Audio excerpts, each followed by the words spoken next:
ನಮ್ಮ ಭಾಗದ ರೈತರ ಹಿತರಕ್ಷಣೆ ಹಾಗೂ ನೀರಾವರಿ ಸೌಲಭ್ಯ ಕಲ್ಪಿಸುವುದು ನಮ್ಮ ಮೊದಲ ಆದ್ಯತೆ.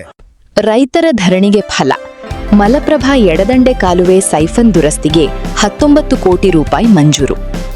ಮಲಪ್ರಭಾ ಜಲಾಶಯದ ಎಡದಂಡೆ ಕಾಲುವೆಯ ಸೈಫನ್ ದುರಸ್ತಿ ಕಾಮಗಾರಿಗೆ ರಾಜ್ಯ ಸರ್ಕಾರ 19 ಕೋಟಿ ರೂಪಾಯಿ ಅನುದಾನ ಮಂಜೂರು ಮಾಡಿದ್ದು, ಧರಣಿ ನಿರತ ರೈತರಿಗೆ ಮಹತ್ವದ ಭರವಸೆ ದೊರೆತಿದೆ. ಸವದತ್ತಿ ಹಾಗೂ ಯರಗಟ್ಟಿ ತಾಲೂಕುಗಳ ವಿವಿಧ ಗ್ರಾಮಗಳ ರೈತರು ನೀರಾವರಿ ಸಮಸ್ಯೆ ಪರಿಹಾರಕ್ಕೆ ಆಗ್ರಹಿಸಿ ನಡೆಸುತ್ತಿದ್ದ ರೈತರ ಅಹೋರಾತ್ರಿ ಧರಣಿ ಸತ್ಯಾಗ್ರಹದಲ್ಲಿ ಜನಪ್ರತಿನಿಧಿಗಳು ಭಾಗವಹಿಸಿ ರೈತ ಬಾಂಧವರೊಂದಿಗೆ ಸುದೀರ್ಘ ಚರ್ಚೆ ನಡೆಸಿದರು.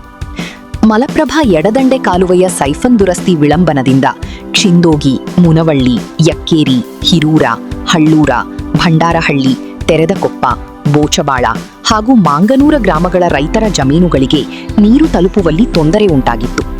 ಇದರಿಂದ ರೈತರು ಧರಣಿ ನಡೆಸುತ್ತಿದ್ದರು. ಸಭೆಯಲ್ಲಿ ಮಾತನಾಡಿದ ಅಧಿಕಾರಿಗಳು, ಸೈಫನ್ ದುರಸ್ತಿ ಕಾಮಗಾರಿಗಾಗಿ ಅಂದಾಜು 19 ಕೋಟಿ ವೆಚ್ಚದ ಪ್ರಸ್ತಾವನೆಗೆ ಸರ್ಕಾರ ಅಧಿಕೃತ ಅನುಮೋದನೆ ನೀಡಿರುವುದಾಗಿ ತಿಳಿಸಿದರು.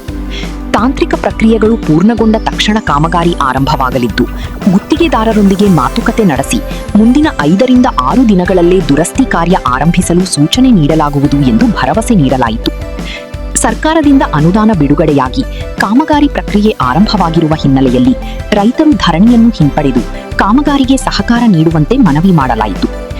ಮನವಿಗೆ ಸಕಾರಾತ್ಮಕವಾಗಿ ಸ್ಪಂದಿಸಿದ ರೈತರು ತಮ್ಮ ಧರಣಿ ಸತ್ಯಾಗ್ರಹವನ್ನು ಹಿಂಪಡೆದರು. ನಮ್ಮ ಭಾಗದ ರೈತರ ಹಿತರಕ್ಷಣೆ ಹಾಗೂ ನೀರಾವರಿ ಸೌಲಭ್ಯ ಕಲ್ಪಿಸುವುದು ನಮ್ಮ ಮೊದಲ ಆದ್ಯತೆ. ಸಮಗ್ರ ನೀರಾವರಿ ಯೋಜನೆಗಳನ್ನು ಪೂರ್ಣಗೊಳಿಸಿ ಅನ್ನದಾತರಿಗೆ ನ್ಯಾಯ ಒದಗಿಸಲಾಗುವುದು ಎಂದು ತಿಳಿಸಲಾಯಿತು. ಈ ಸಂದರ್ಭದಲ್ಲಿ ಪ್ರಮುಖ ಮುಖಂಡರು, ವಿವಿಧ ಗ್ರಾಮಗಳ ಹಿರಿಯರು, ಇಲಾಖೆಯ ತಾಂತ್ರಿಕ ಅಧಿಕಾರಿಗಳು ಹಾಗೂ ರೈತ ಬಾಂಧವರು ಉಪಸ್ಥಿತರಿದ್ದರು.